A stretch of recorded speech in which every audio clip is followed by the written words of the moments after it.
These are the 3 worst banks in America with a guy who works in finance. Choosing where you keep your money is one of the most important decisions you will ever make as an adult.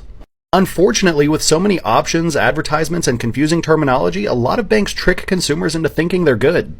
But that's why you follow me, because you know I've got you covered. Coming in at number 3 is Chime.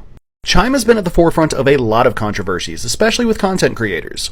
Mainly because they just randomly close accounts with no explanation and refuse to give whatever money was in the account back to the customer.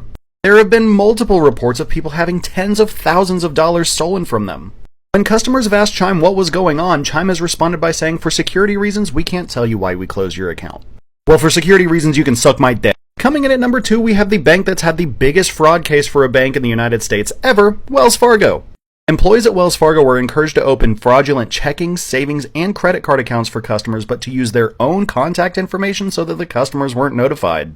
In a lot of cases, they would even pull money out of customers' real accounts to open up the fraudulent accounts. But why? What's the point of opening up 3.5 million fake accounts? The employees were told it was to meet company quotas, but it really boils down to money. Wells Fargo would collect fees on accounts that customers didn't even know existed. All of the new accounts also made Wells look like they were performing well, which was good for the stock price.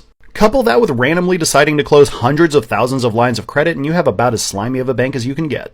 Our number 1 spot, though, is somehow even worse. They were forced to pay the largest civil settlement for a single entity in American history at $16.65 billion. They've also been caught multiple times charging overdraft fees illegally, opening and closing accounts illegally, and they were one of the main players in the 2007 and 2008 housing crisis.